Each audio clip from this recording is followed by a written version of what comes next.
Hey everyone, how's everyone going? My name is Z, and I am the founder and executive producer at Serenity Forge. So basically, that's just kind of a really fancy way to say that I do all the stuff that no one else wants to do in a small video game company like ours. Anyway, so I'm gonna just kind of go over some background stuff to start with, and then talk about a couple of the games that we worked on in the beginning. These two games, I'm sure no one has ever heard of, called Loving Life and Luna's Wandering Stars, were somewhat failures, I guess you could say, but you could also say that failures are kind of where you learn the most. And I feel like sharing these experiences to you guys, especially going back to the moments when I first started, probably the most important time period. And then additionally, we kind of found a low, moderate level of success since then. So I'll go over some of the other titles as well that kind of draw out the entire journey of how we came to become what we are today. And lastly, end on some advices, just in terms of what I learned through my journey, whether, if you want to get into game dev, or if it's something else entirely. I feel like there's something here for everyone. Anyway, to start off, I feel like you have to introduce yourself as someone, as a gamer, if you want to be in the game industry. So here are some of my favorite games. League of Legends, which is a huge game. I'm sure you guys have heard of already. I play like around 3 hours of that game every day since 2012. It's been a while. It's been a while. I'm huge into that game, and I'll talk about kind of how that game really shaped my life. The Fire Emblem series is another one of my favorites. I love just the narrative and also the tactical element of a lot of those games. Bastion is a little bit more of an obscure game made by Supergiant Games. It's a small team that focus on narrative, artistic games. It was a huge inspiration for me. It's kind of like listening to a story at a campfire is what the game really feels like. Gone Home is a game that I talk about in about a third of my conversations in life. This is a game about coming out to your family, and it's a game that really motivated me and taught me something that I could not really understand, I think, otherwise, and really shaped our world, I would argue. And then lastly, of course, Super Smash Brothers. Maybe some of you guys are already playing that right now. I know I am. And I've been playing Melee competitively for a number of years, and then nowadays I'm actually really happy about this new game. It's been nice. Anyway, so kind of talk about Serenity Forge a little bit. So Serenity Forge, we're a pretty small team. We're currently 15 people, just full-time in Boulder, working on a number of games. We primarily focus on console and PC games, so PS4, Xbox One, Nintendo Switch. Switch is probably our biggest investment right now. We had 3 Switch games come out in the past 4 or 5 months maybe. And then we also have a lot of new games coming out for the PC later this year, dabbling into mobile here and there, but mostly, again, console and PC experiences. Our team is comprised of about half artists, half programmers, half tech people, half design art people. Myself, I kind of came more from an art background to start, and then eventually became a programmer as well. And I'll kind of go into that a little bit later. But to start, I think it's good to kind of show you guys what are some of the games that we have worked on, just so that I can kind of get a visual of our work. So I know that the embed thing isn't working here, so I'm just going to have to tab out to play some videos. But here's the trailer for one of the games that we released last year called Where the Water Tastes Like Wine.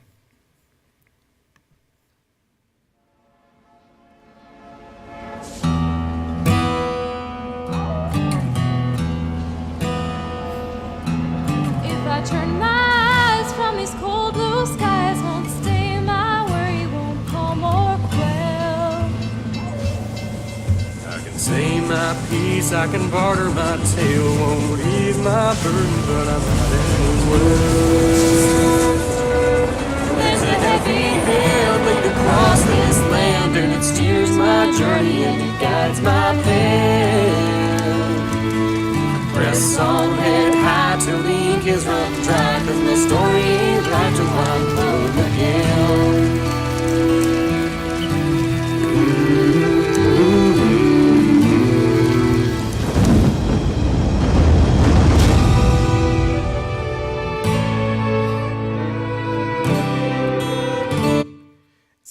So that's Where the Water Tastes Like Wine. It's the game came out about February of last year, and the game is kind of like if you imagine Final Fantasy, but instead of going around killing monsters, you're a hobo in the Dust Bowl era, and you have to go around and talk to other homeless people and share stories about kind of where you were and how you came to be. And ultimately, the end of the game is unfortunately a very sad one, where you will die of some form of either disease or be beaten by the cops for riding on a train or just starvation.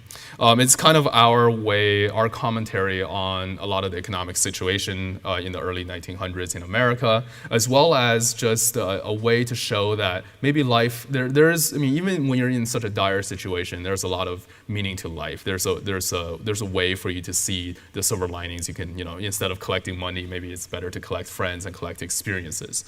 So that's where the water hits like wine. And hopefully that kind of gives you an idea of our our theme as a company. So that's a couple of pictures as well from Serenity Forge, is our office in Boulder. Like I said, we're a pretty small team, very relaxed, no shoes allowed in the office, so we're fully covered floors and everything. Anyway. So kind of dive into my background a little bit more. I was born in China, if it wasn't obvious already with my name. But I came to the United States when I was 10 years old. But to be specific, I actually came from a very northern part of China, where not a lot of people kind of identify as China. It was kind of on the border between China and Russia, Siberia. And it's so cold up there. Here's a picture of my hometown. That's me. And we have this festival, ice festival in China, in our hometown every year, where they literally build cities out of ice, and that's what you're seeing over there. And also we have all these like Russian cathedrals and all that in our town. So it's kind of like almost a Russian influence than anything else. Anyway, I just thought that was cool. I wanted to share people. So when I was in middle school and high school, I came to the United States, and I didn't really speak any English. I was really. It was really difficult. I remember in my middle school years especially, I felt like I just never could fit in. I was the weird guy who didn't really speak English, didn't really understand American culture. I remember, thinking to myself, oh yeah, if I want to be American, I have to, pretend I'm American as possible. I have to eat more Big Macs, just making sure that I'm taking the right steps. And ultimately that was actually really bad for my health.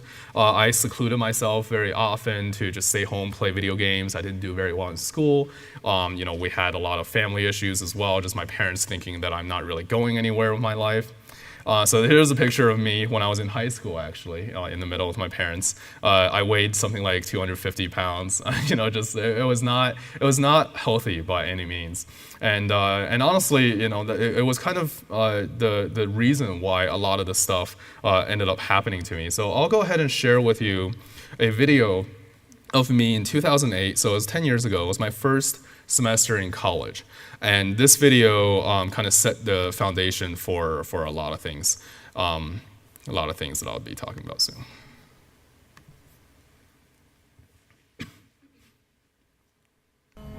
Hey, what's up, guys? I just woke up. Today is October 31st, Friday, and it's Halloween. And I'm kind of dying. Yesterday or 2 days ago, I had a nosebleed for 14 hours from 1 o'clock a.m. to 3 o'clock p.m. I went to the McKinley Health Center, and they stopped it, and they did a blood test, and apparently I have extremely low platelets in my blood, which means if I get a cut right now, it would not heal, and I would probably bleed to death. Any kind of small cut. So I have an appointment at 11:20, and right now it's 11:06 to see my doctor, and I'm going to go do that right now. So just checking in to see how I'm doing, and it's not that good. That's about it. See you later. So, I wasn't speaking very clearly there, but to kind of give you a quick summary, basically, I had a very severe nosebleed, and that caused me to be, it turned out that I had a very serious health condition on that day. I was at that point, I didn't actually know how serious the illness was at that moment. I went to the hospital shortly after, a couple hours after recording that video, and they realized that this condition was actually much more severe than they first initially assumed. And later that night, here we go. This is about 8 o'clock that night. I was on my deathbed. My doctors told me that I had about 3 hours left, and I had such a severe blood condition that even with transfusions and everything, it just wasn't. My body was rejecting every type of treatment that they can find.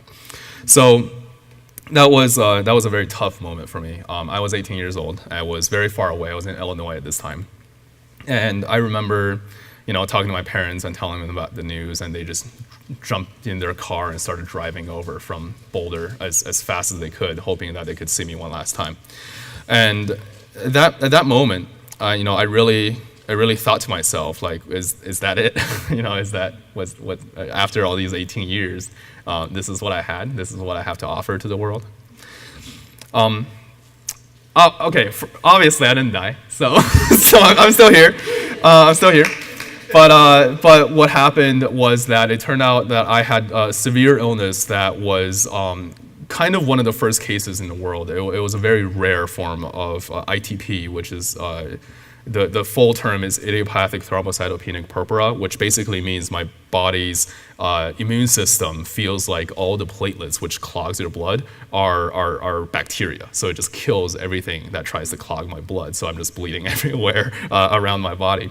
And so I was hospitalized for about 2 years right here in Denver in at the Anschutz campus. And I was going through a lot of just chemotherapy from when I was 18 to when I was 20, 21. Going through every type of treatment that they could find. And ultimately, they couldn't find any solutions. It was a very difficult time for me. I lost touch with all my friends in middle school, in high school, the little amount that I had. My family was just in constant distress because doctors would tell me, oh, maybe you have another couple weeks, maybe you have another month or so. And it's just constantly just living day by day, moment by moment, not sure if I could wake up tomorrow. So because of that, I actually had to turn to something else, and that was video games. I was able to, be in the hospital and play a ton of games, and that was actually, I guess, looking back at it, it was actually pretty fun. So I started playing all sorts of different games since I had all the time in the world anyway. I played single-player games like Final Fantasy or Chrono Trigger, where I just go out there and save the world and feel like I'm a hero. And really, like that made me feel strong. That made me feel like I wasn't in such a difficult condition. I also started playing all these multiplayer games like Minecraft or League of Legends, where I can go online, meet all these people, and I started making all these new friends from around the world. A lot of these people don't even speak English, but then these people would check in with me, making sure that I'm taking my medicine, I'm getting the proper amount of rest.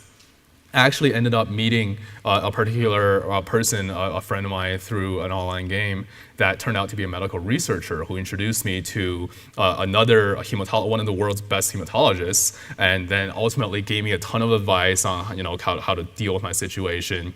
And the crazy thing is, like, even today, I don't know my friend's real name. I just only know him by his online handle.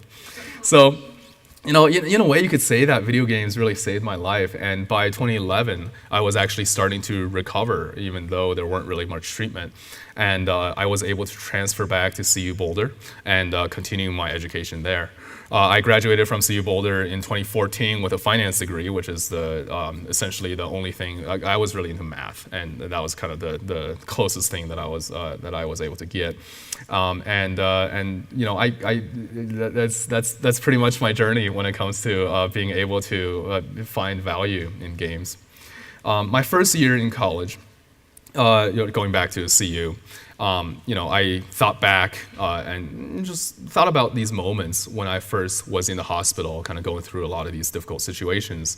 Thought about how, these games that I played during that time, they weren't really made to help me, right? Like League of Legends, you could hardly argue that League of Legends was made to try to save kids' lives in the hospital. But in the end, they saved me. What if we start making video games with the intention of helping people? What kind of power can we unlock there? So I thought about that, and I wanted to start making games. I wanted to start making games with a purpose. And that was going into my first game that I worked on, Loving Life. Loving Life is a very short game. It's a 45-minute visual novel experience. And the whole thing was non-fictional. It was just my experience going through my illness, how it was discovered, what I went through that day going to the hospital, and all of that.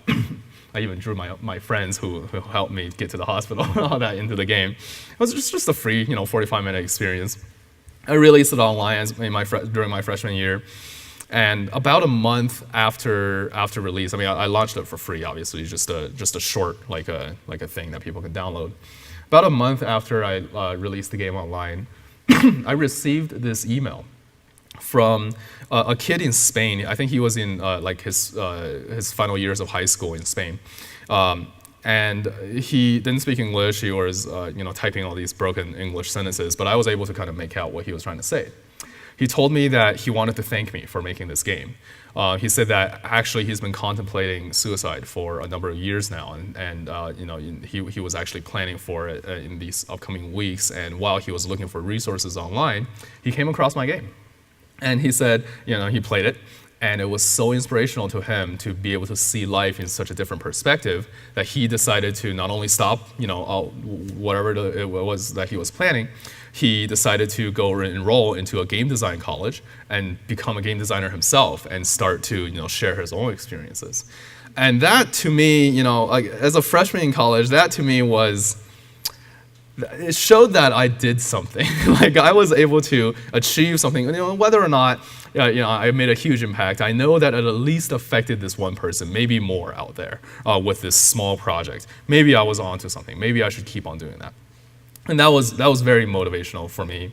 From that point on, I decided to chat with a bunch of my friends in college, reconnect with old ones that I knew, and thought, hey, how about we get together and start making games again? So in sophomore year of college, I decided to one of my friends who was really into physics was like, hey, remember those PhET simulations? I don't know if you guys had to use those in high school, but the PhET simulations that CU uses for like physics, where you can drag a moon and then see how the tides change or whatever it may be, how like it orbits.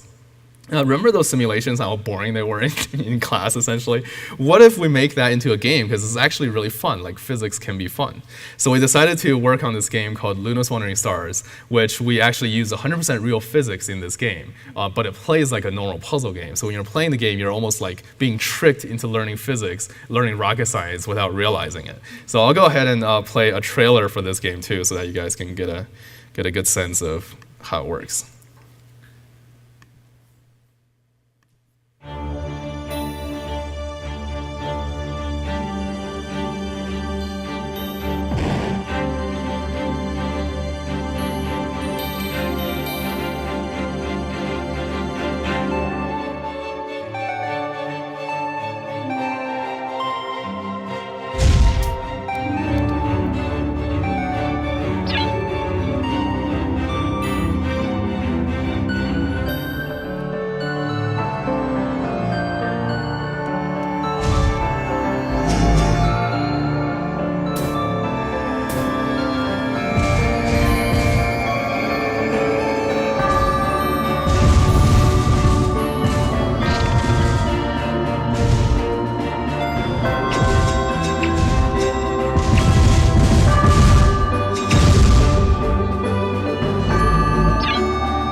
Yeah, so that's Luna's Wandering Stars. It's a pretty small game, as you guys can see, but it took us quite a while to actually make this game. So when we first started, we ran a Kickstarter, because that was the cool new thing at the time. No one really, it was like the golden age still.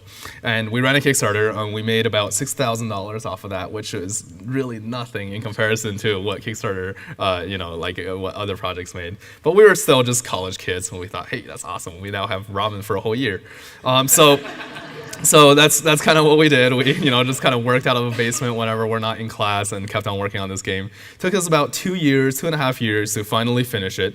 It ended up being an absolute failure in terms of just sales and financials. I mean, it looks nice, but there's a lot of different things that we learned throughout the game's development that showed that it was just not a game that was really a good fit on either a computer or maybe a game that people can really attach themselves to. The game market is a pretty rough market, so it's hard to be out there, especially as a kid who didn't know much.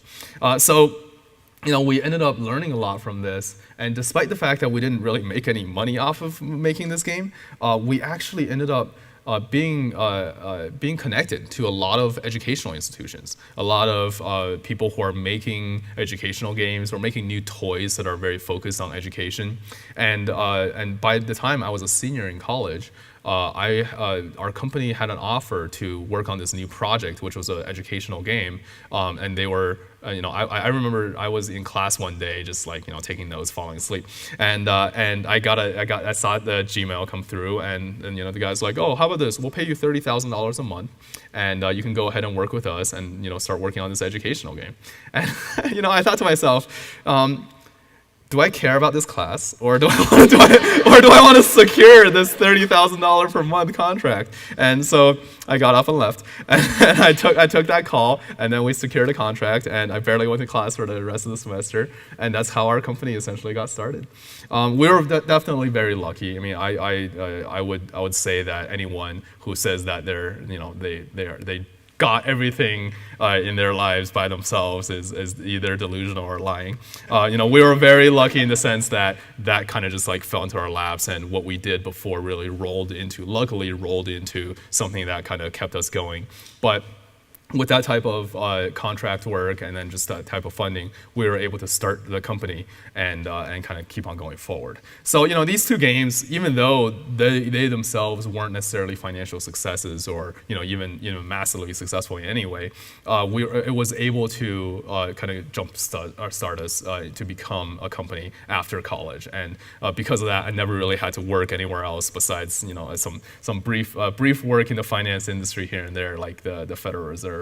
But yeah, I mean that's kind of how our company got started.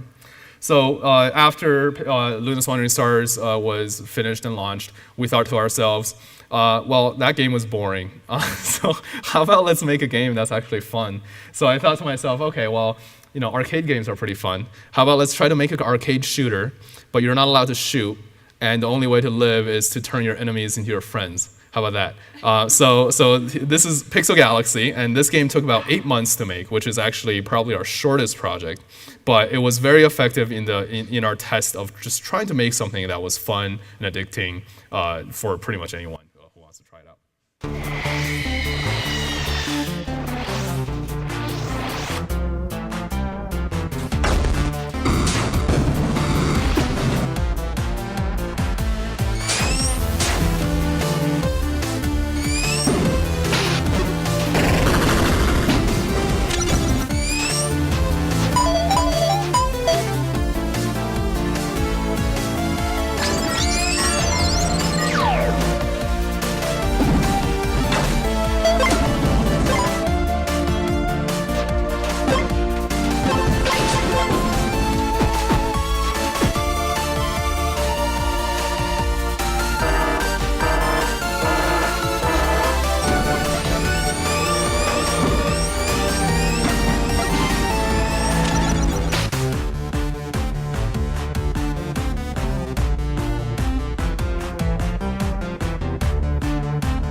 So one thing I forgot to preface is that I'm going to show you a lot of trailers, and the reason behind that is because I make all of them. So I just like showing off my stuff, but it's also just a really good way to kind of get a sense of the projects. So Pixel Galaxy was definitely a lot more exciting. It was also a much better commercial success than anything we've done before, but it still wasn't something that really kicked us to the next level. For us, it was definitely a nice stepping stone, and it trained us a lot. We knew going into the game that it wasn't supposed to be a game that's just going to keep us going forward, but more so a game to train ourselves to learn skills that maybe we didn't have before. So that really helped a lot. And then around this time was, we kind of have 3 games at this point down under our belt. We have a couple other games that we're already working on that we haven't really announced yet. And we started having some friends in the industry who are like, hey, I'm also working on my first game. I don't really know a lot of things about like best practices on releasing your games. How about like we work together and then you guys can do like the boring business stuff and I can do the auteur, the artsy stuff.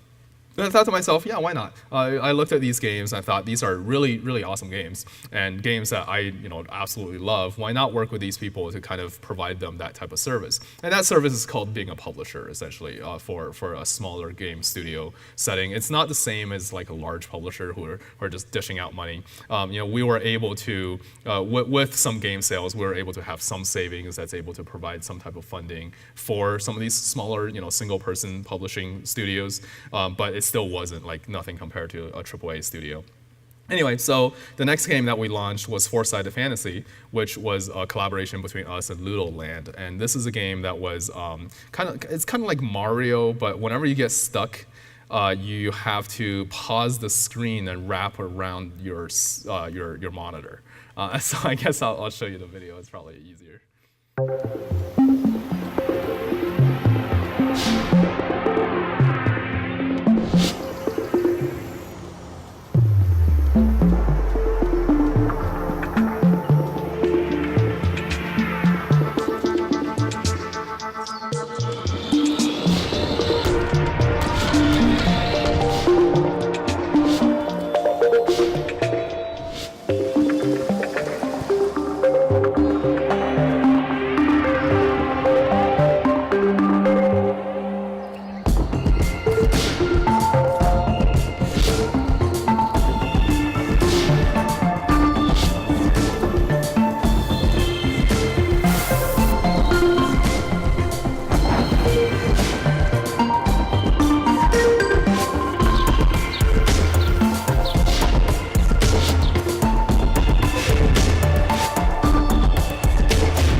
So we worked to put Four-Sided Fantasy on Steam as well as all the platforms, excluding the Nintendo Switch, because it wasn't out yet. So it was Xbox and PS4 about 2 years ago, and that actually ended up doing much better, and that was it was really nice to see kind of like how puzzle platformers, even in this day and age, was able to kind of create an impact. And then our next and essentially more or less final step, I would say, that really shaped us who we are today as a company is another game that we worked together with Stage 2 Studios in Seattle. It was our step to become more of a narrative developer. We always like for someone like me, I always cared about telling stories. I cared about art and visuals and just being able to immerse someone into a world that's very meaningful and kind of teach them something. So the next game that we worked on was Lifeless Planet. And this game takes place in maybe like a mid-1900s Cold War hoax type of like sci-fi story. It's very your like B movie sci-fi kind of style thing. But yeah, so the game is launched across all the different platforms, and it's kind of more of a walking simulator. And this game really kind of drastically changed our company. I'll go ahead and show you the trailer here.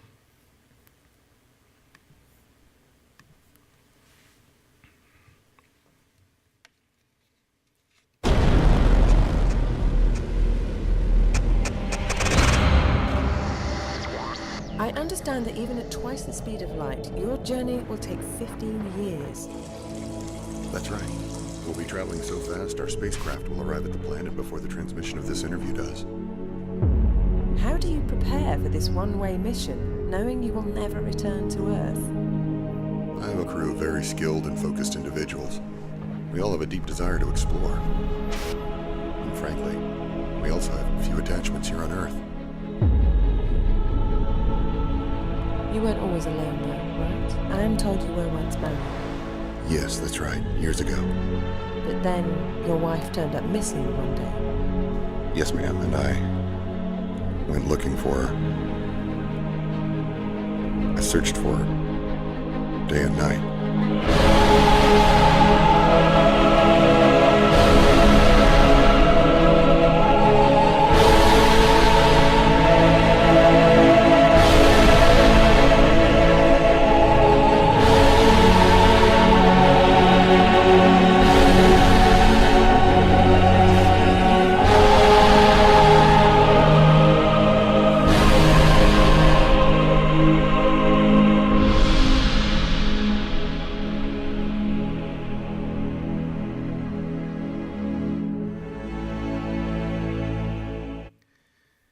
So yeah, you can tell that we definitely took a step up for for some of these games between some of these years.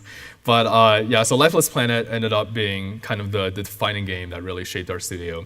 And then since then, we've kind of had a stronger narrative, stronger just writing, and just a lot more like art-focused image. And that really made us to become the team that we are today. In addition to a lot of these games that I talked about that kind of release under our name, we also work with a lot of different organizations.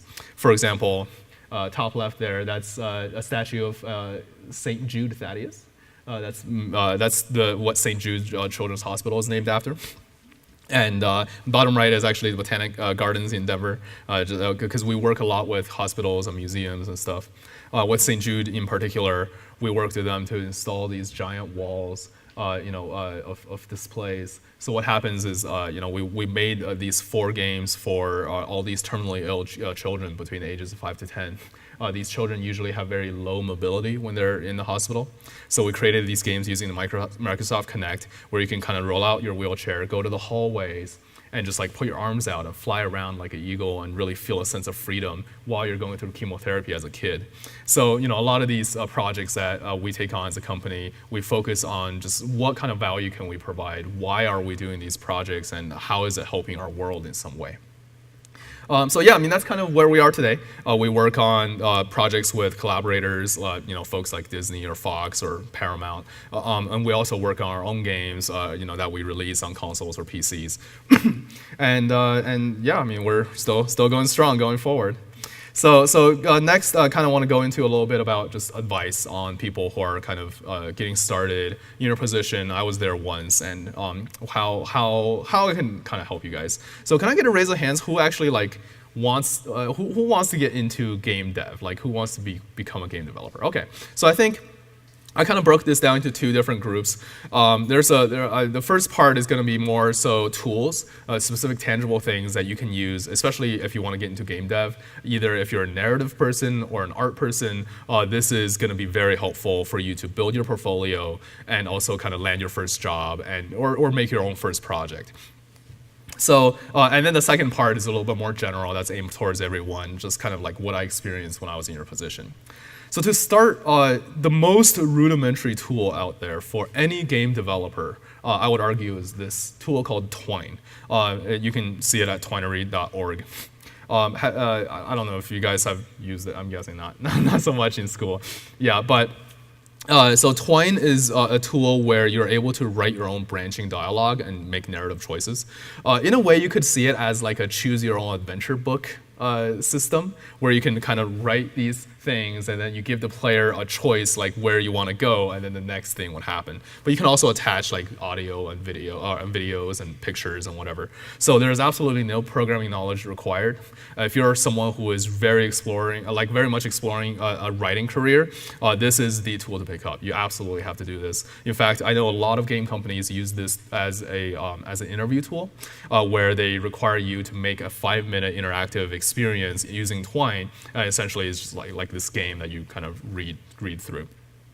So the next level up, a little bit more advanced, is RPG Maker. This was the engine that I picked up this back when I was in middle school, and I did a lot of experimentation with it. And I love RPG Maker. It's a great way to tell a story using very minimal amount of work if you don't want to. No programming required, no art required even if you want to use its default art, but usually the default art is kind of lackluster. So if you're an art student who is kind of pretty confident in your 2D drawing skills or illustrating skills, or more specifically, pixel art is probably an easier way to use this engine. Pick up this thing. You can make your own top-down, story-driven games pretty easily. You can, if you want to add combat and all that stuff, it's all built in too. So after that, the next level up is probably Game Maker. Game Maker is what I use to make my first 2D side-scroller game, and it's pretty easy. Game Maker is pretty much exclusively 2D, I would say. It's not very good when it comes to 3D, and there are better tools out there. However, the good news is, again, not much programming required. If you want to dive into some kind of code, you can with Game Maker, which is a little different from the previous two tools. But you also don't actually need to if you want to just make some new game. It's very good for artists who want to explore something that's not just a walking around talking to people kind of game, and you're able to express yourself very freely in this type of engine. So I won't go into these trailers right now in the interest of time, but Mystic Melee is a game that was initially created in Game Maker, as well as one of our games, The King's Bird, which actually just came out recently. Actually, I'll go ahead and show you this one just because I think it's a really good demonstration of what Game Maker is capable of overall.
Yeah, so that's The King's Bird. Just came out recently on the PC a couple months ago, and also will be soon on all platforms. We announced that oh wait, we haven't announced that yet. Never mind, scratch.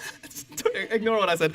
Anyway, so yeah, The King's Bird is a good example of what Game Maker, something like a very 2D focused engine, is able to achieve.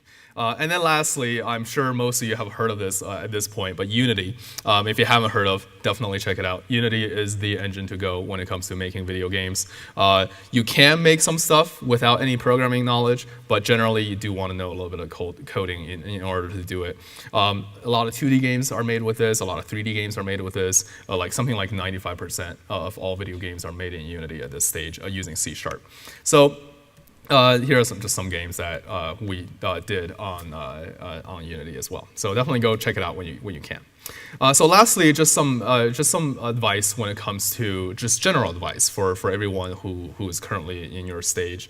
I think the main thing that I realized, especially running a business and working with so many people, either coworkers or employees or contractors who hire us, relationships are really everything. You hear this a lot, but I don't think when I was your age I really understood what it meant. You hear the word trust being thrown around a lot as well. You don't really understand what it is, but trust is kind of like it's really the thing that is all that matters. As a company, we are not the best at making video games. We're not the cheapest either if you want to hire us. But really, if people are able to trust us, we're able to do that business. Make a lot of mistakes, and as Brian Tracy has said in the past, in order to double your amount of success, you have to triple your amount of mistakes or failures first. So really just go out there and do more stuff, and don't be afraid of failing, because if you fail, that just means that you have learned to be better next time. Establishing your values is very critical. Being able to know what it is that drives you as a person is able to help you make a lot of decisions. A lot of times when you're making a choice, like which job to take, which company should I interview for, it's kind of hard to choose without having a system. Think about your principles, think about your values. What do you really want to do? If you want to make a video game that has the most amount of players playing this game, you want to make it a free game. And once you have defined that value, it's just a lot easier for you to make your choice, whether or not if it's a business thing or a personal thing. So this is probably the most controversial thing I'm going to say today, and that is, don't be afraid of doing something purely for the exposure. So I know the caveat here is that, don't get tricked either. There's a lot of just bad people out there trying to take advantage of artists, and I know that this is I'm probably going to get lynched walking out the door. But I could easily argue that most of the stuff that I've done in life were for exposure, way more so than the stuff that I actually did that got paid. And the truth is, at the end of the day, whatever's in your portfolio is actually what gets you to the next step in your career. If you don't have the opportunity to build your portfolio, you're not going to advance. And that's something that I realized when I was in college. I just took on every dirty thing that I could find to try to advance my portfolio, advance my career, and I think I ended up paying off. However, again, with that said, don't be tricked. I think the best way is to look at all your opportunities. Some dude who's asking you to make a poster for some concert that he's hosting. Is that really going to add that much to your portfolio, right? Or I'm more talking about maybe something that could lead into something that's much greater, something that's is bragworthy. Maybe Fox is reaching out to you and you want to do a poster for their movie. Even though those are actually it's surprising how little they actually want to pay people for that type of work. But maybe it's actually kind of worth it in your current position. And then lastly, just how will your projects or product or something that you're working on is going to affect the world? A lot of times when I talk to people who are getting into the game industry, they want two things. They either want to make the next big thing to make a ton of money, which, by the way, you're in the wrong field. If that's the case, try investment banking instead. Or number two, you just want to make the game that you want to play, which is a very noble goal, but a lot of times very kind of narrow-sighted in some ways. You're going to make a lot of mistakes if you do that, and then you eventually realize that you have to do something else after all, because you just have to understand the market. There's a lot of education out there. So if you approach your projects as in if you make this thing and overnight it becomes the most famous thing in the world, how is that going to change our world? And if you can identify that as a positive thing, something that you're comfortable, something that you're happy with, then that's how you really can achieve the kind of success you're looking for. I just want to end on one last note, if that's okay. I know I'm kind of going over here. So I'm Chinese again. So I want to end on this really funny thing called the Chinese room. I don't know if you guys heard about this before. It's a Denver philosopher back in the early 1900s, actually. His name is John Searle. He had this idea. He wrote this paper about what he called the Chinese room, which is actually super racist, but it's the name stuck. And his idea is that imagine a thought experiment. Imagine this experiment where you take yourself and you put yourself into this room and you are captured by the Chinese. And you're in this room that you have no communication with people outside this room, right? And the only way that you can communicate is that through a door. The door has a little slit that you can kind of pass notes with the guards that are guarding you. And in your room, you have an infinite library that's able to tell you the infinite library of Chinese books, but you don't really know what they mean because you don't speak Chinese. So, the guard would slip you a piece of paper and be like, "Are you hungry?" in Chinese, and you don't really know what it says. But you read these books and that says, someone says, "Are you hungry?" and another person says, "Oh, yes, I am." So you write down, "Yes, I am," in Chinese, and you pass it back to them, and they give you food. And you realize, oh, okay, so if I do that, if they say that, I say this, I get my food. So over time, you start communicating with these guards, but really, ultimately, philosophically speaking, you don't actually understand what they're saying. You don't actually speak Chinese. And this is a very, very scary but very critical idea to talk about AI and also intelligence overall, just being a human. And you could argue that pretty much all of us in the world live in the Chinese room. Like, we don't really know exactly what a lot of things really mean that we're doing. We're just kind of incentivized to do it or have been told that we have to do it. When you're in school, maybe your teachers will tell you, oh, Pixar, that's the right company to work at because that's the best place you can go to. Or maybe your teachers are being paid by Pixar to get you there. But it really depends on the circumstance. But like growing up, maybe your parents are telling you that, oh, you have to go to high school, you have to get A's, or else you're going to have a failure of a life. To give you an example, Shigeru Miyamoto, he is the creator of Mario, for those of you who don't know. He met Yamauchi, the founder or the president of Nintendo, when he was 32 years old. Right? Just think about how old you are right now, and then think about this guy being 32 years old. This guy dicked around for 11 years after he graduated from college, and still became the founding father of the video game industry. Right? Like that's how much leeway you have. Right? Don't feel like you're so stuck in the sense that when I graduate college, I have to get a job, or else I'm a failure. Don't think that way. Like think outside that Chinese box. Think about just the different ways that you're able to kind of appreciate life and pursue things that you're passionate for. The final advice that I want to leave everyone is actually another person's advice to me when I was your age. I was working at the Federal Reserve at that time. And I had a chance to chat with the then chairman of the Fed, Dr. Ben Bernanke, who was in charge of a lot of the financial crisis in 2008. And I asked him the same question. I was like, hey, what kind of advice do you have for me as a kid in my early 20s? And he told me this. He said that there's a lot of people in the world who are very, very unfortunate. If you think about people in Africa, think about people in China, rural China, right? These people are very unfortunate. They have to walk 4 miles every day just to get water for their family to feed them.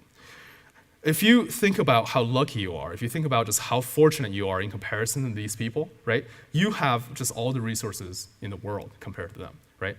You have the luxury to be able to do what you want to do rather than be forced into do what you have to do to survive, right? You are the really lucky ones, and because of that, by pursuing your passions, that's how you truly make a difference in the world. The people like him, he when he goes home, he would be doing spreadsheets or whatever to analyze the economic situation. That's just what he's passionate for. If you're really passionate for art, if you're really passionate for animation, or whatever field that you're really passionate for, you are going to be the best in the world. You are naturally going to be dedicating way more resources to that than other people, and you will naturally succeed. So, again, to end on that, thank you guys very much for having me here today. I skipped the slide, but yeah, I really, really appreciate you guys having me, and yeah, thank you.